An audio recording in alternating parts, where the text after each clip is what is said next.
GBS आजारानं आता पुणेकरांची चिंता वाढवली आहे। केवळ पुण्यात जीबीएस बाधितांची संख्या 158 वर गेली आहे। गेल्या 24 तासात 3 नवे रुग्ण आढळलेत।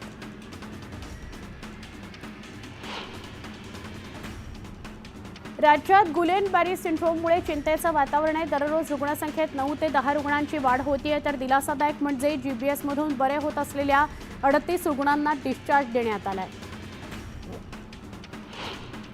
पुण्यामध्ये जीबीएस रुग्णसंख्येत दिवसेंदिवस वाढ होत असताना बरं होणाऱ्या रुग्णांचं प्रमाण वाढत आहे। ससून रुग्णालयातील 5 रुग्णांनी जीबीएसवर मात केली असून बरं झालेल्या रुग्णांना रविवारी डॉक्टरांनी पुष्पगुच्छ देऊन पेढे भरवत घरी सोडलं। प्रवाशांनी पाठ फिरवलेल्या मोनोरेलला नवी उभारी देण्यासाठी आणखी 12 मोनो गाड्या ऑगस्टपासून सुरू होणार आहेत। यापैकी 3 नवीन गाड्या मुंबईत दाखल झाल्यात, तर उर्वरित 7 गाड्या जूनपर्यंत येणार आहेत। मुंबईसह शहरी भागात 2 महिन्यांमध्ये बाईक टॅक्सी सुरू करण्याचा निर्णय घेण्यात आलाय। मात्र बाईक टॅक्सीला पारंपरिक काळ्या-पिवळ्या टॅक्सी रिक्षा चालकांनी विरोध केलाय। बाईक टॅक्सीमुळे रिक्षा टॅक्सी व्यवसायाला धोका निर्माण होऊ शकतो असं संघटनेचं म्हणणं आहे। काळा चौकीतील अभ्युदय नगर पुनर्विकास प्रकल्पाच्या निविदेला वारंवार मुदतवाढ देऊनही विकासकांनी पाठ फिरवली। निविदेला प्रतिसाद मिळत नसल्याने 6व्यांदा मुदतवाढ देण्याची वेळ आली आहे। आता 13 फेब्रुवारीपर्यंत मुदतवाढ देण्यात आली आहे। नवीन वर्ष उजाडल्यापासून मुंबईत मुक्कामी असलेल्या थंडीची तीव्रता वाढणार आहे। मंगळवारी यंदाच्या हंगामातील सगळ्यात निचांकी तापमानाची नोंद होईल। किमान तापमानामध्ये 13 अंशांपर्यंत विक्रमी घसरण होणार आहे असा अंदाज हवामान खात्यानं वर्तवला आहे। या दिवशी मुंबईकर सुपरकूलचा अनुभव घेऊ शकणार आहेत। एमएमआरडीएच्या विविध पायाभूत सुविधा प्रकल्पांच्या अंमलबजावणीसाठी दुसऱ्या टप्प्यातील 13,000 कोटींच्या कर्जासाठी नुकतीच सरकारनं कर्ज हमी दिली आहे। त्यामुळे आता एमएमआरडीएच्या प्रकल्पांना अर्थबळ मिळणार असून प्रकल्प वेगानं मार्गी लावण्यास मदत होणार आहे। एमएमआरडीएच्या अखत्यारीतील मुंबई महानगर प्रदेशातील विकास कामं आता वेग घेणार आहेत, कारण एमएमआरडीएच्या अखत्यारीतील सगळ्या प्रकारच्या विकास कामांसाठी आवश्यक एमएमआरडीएकडील परवानगी आता ऑनलाईन पद्धतीनं देण्यास सुरुवात झाली आहे। मुंबईमध्ये जानेवारीमध्ये घरविक्रीला समाधानकारक सुरुवात झाली। मुंबईत 12,249 घरांची विक्री झाली असून यातून सरकारला 994 कोटी रुपयांचा महसूल मिळाला। गेल्या 13 वर्षातील जानेवारी घराविक्रीचा हा उच्चांक आहे।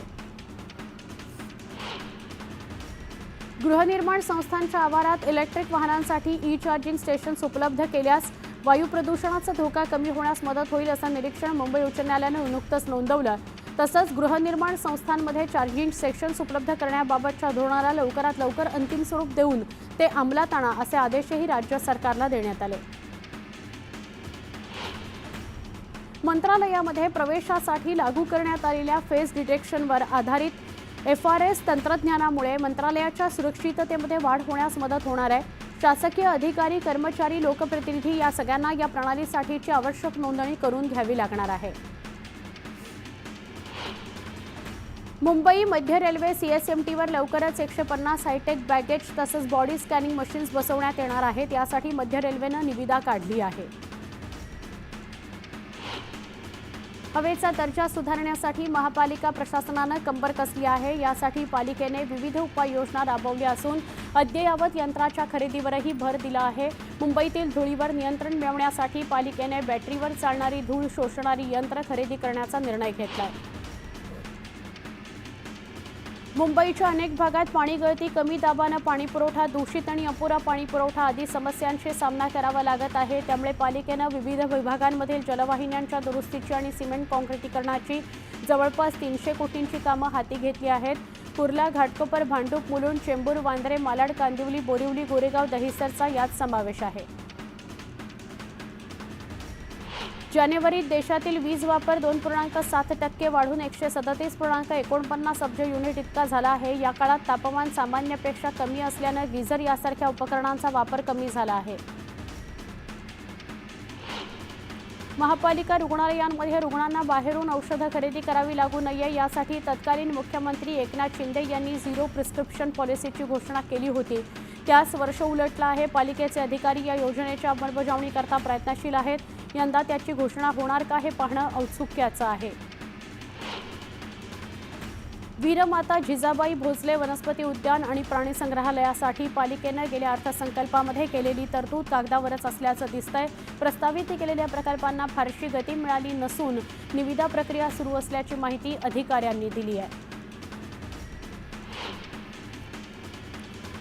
मुंबई हिरवीगार व्हावी, प्रदूषण कमी होऊन जास्त ऑक्सिजन निर्मिती व्हावी या उद्देशानं महापालिकेनं हिंदू हृदय सम्राट बाळासाहेब ठाकरे शहरी हरितीकीकरण हे प्रकल्प राबवण्याचं ठरवलं होतं। मात्र या प्रकल्पाकरता मीठ आयुक्तालयानं जागा देण्यास नकार दिल्यामुळे हा प्रकल्प जवळपास गुंडाळावा लागला।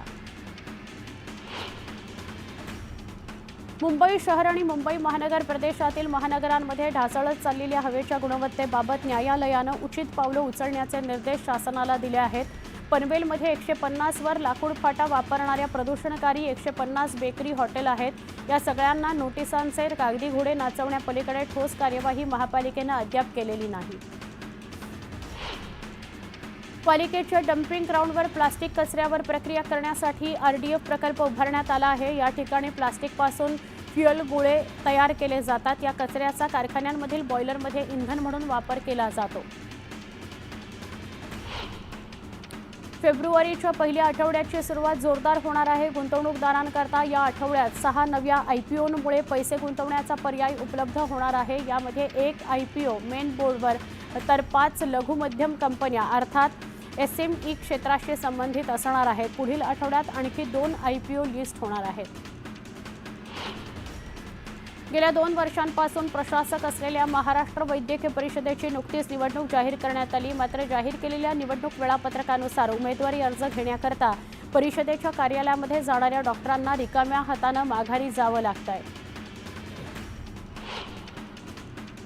महाराष्ट्र केसरी कुस्ती स्पर्धेत शिवराजला डिवचलं जात होतं असा आरोप करत त्याच्यावर बंदीची कारवाई करणं चुकीचं असल्याचं शिवराजच्या कुटुंबियांनी म्हटलंय। पंचांचा निर्णय चुकीचा असून त्यांच्यावरही कारवाई करावी अशी मागणी राक्षे कुटुंबियांनी केली आहे। बुलडाणा जिल्ह्यातील गर्भवती मातेच्या पोटातील बाळाच्या पोटात बाळ प्रकरणात सुरक्षितरित्या मातेची प्रसूती करण्यात आली। पुढील शस्त्रक्रियेकरता या बाळाला अमरावती इथल्या शासकीय रुग्णालयात रवाना करण्यात आलं।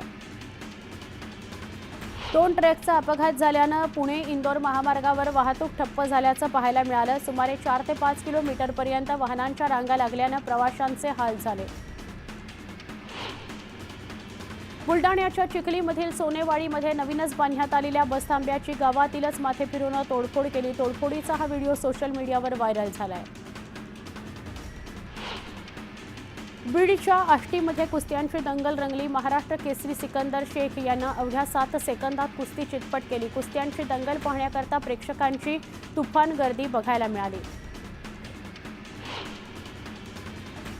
लासलगाव बाजार समितीत सोयाबीनची आवक वाढली असून सोयाबीनला क्विंटल 4,892 रुपये हमीभाव मिळत आहे। सोयाबीन खरेदीला शासनानं मुदतवाढ दिल्यामुळे शेतकऱ्यांना मोठा दिलासा मिळाला आहे। बीडचे जिल्हाधिकाऱ्यांनी जिल्ह्यातील आणखी 11 सरपंचांसह 402 जणांचं सदस्यत्व रद्द केलं। जात वैधता प्रमाणपत्र सादर न केल्यानं ही कारवाई करण्यात आली। सांगलीतील कृष्णा नदीवरील आयर्विन पुलाला समांतर असा बांधण्यात येत असलेला पूल ज्याचं काम गेल्या काही महिन्यांपासून रखडलंय, पुलाचं काम लवकरात लवकर करण्याची मागणी नागरिकांकडून करण्यात येते। छत्रपती संभाजीनगरात विमान प्रवाशांची संख्या वाढली आहे। 2024 मध्ये 6,95,000 प्रवाशांनी विमान प्रवास केलाय। गेल्या वर्षीच्या तुलनेत प्रवासी 91,000 वाढलेत। त्यामुळे आता प्रवाशांकडून नवीन विमान सेवेची मागणी करण्यात येते। जळगावच्या पाचोरा इथं रेल्वेच्या कामासाठी ब्लॉक घेण्यात येणार आहे। त्यामुळे जळगाव भुसावळ मार्गे धावणाऱ्या 4 रेल्वे 4 फेब्रुवारीपासून रद्द करण्यात आल्या आहेत। यासोबतच मुंबईहून सुटणाऱ्या 3 रेल्वे उशिरानं धावणार आहेत। नागपूरमध्ये फेब्रुवारीच्या सुरुवातीलाच उन्हाचे चटके तीव्र जाणवू लागले। गेल्या 24 तासात तापमानाची 34.6 अंशाची नोंद झाली असून सरासरीपेक्षा 4.5 अंशांनी तापमानाचा पारा वाढला आहे, तर रात्रीच्या तापमानात 1 अंशांची घट नोंदवण्यात आली आहे।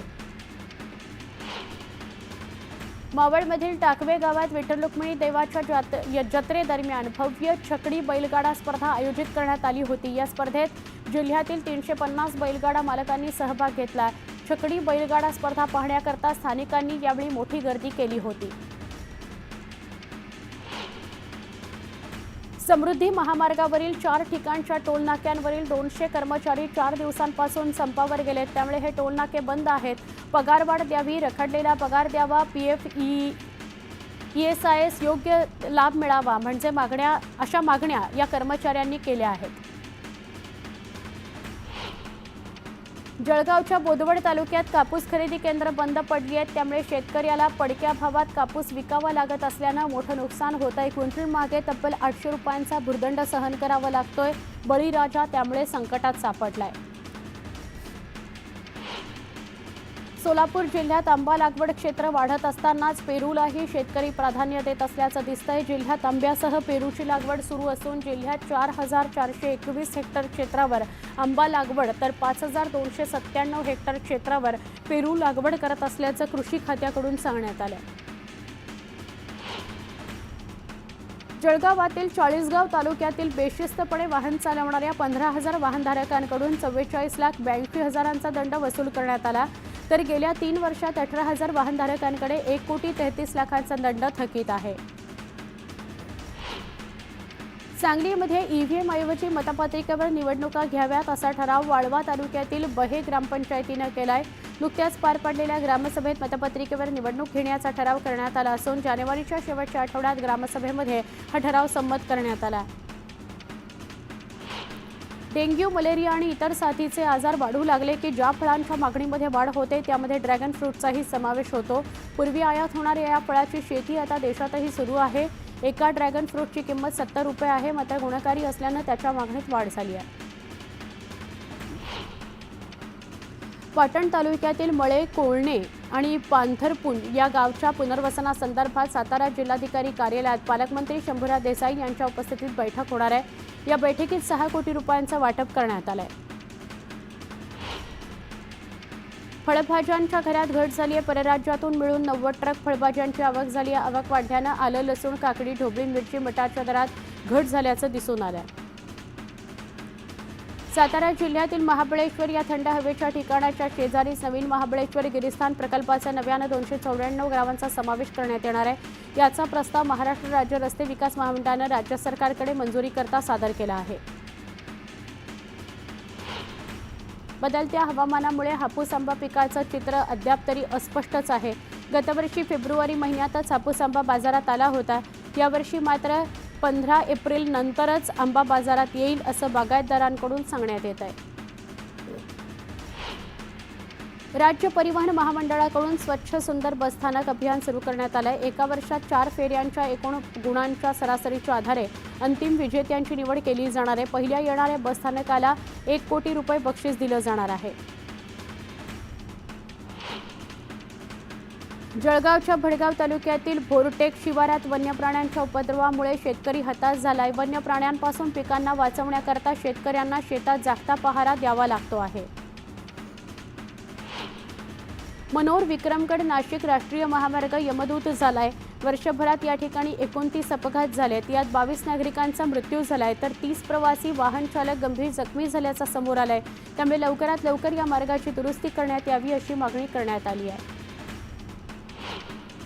लोणावळ्यामध्ये एकाच दुचाकीवरून 5 ते 6 विद्यार्थ्यांचा धोकादायक प्रवास सुरू असल्याचा एक व्हिडिओ व्हायरल होतोय. स्टंटच्या नावाखाली विद्यार्थी जीवाशी खेळ करत असल्यानं संताप व्यक्त केला जातोय. जन्म मृत्यूच्या दाखल्यावर QR कोड टाकणं सक्तीचं करण्यात आलंय. मात्र यामुळे पालिकेच्या जन्म मृत्यू विभागामध्ये तब्बल 3500 अर्ज पेंडिंग आहेत. दाखल्यावर QR कोड टाकताना कर्मचाऱ्यांची मात्र दमछाक होते आहे.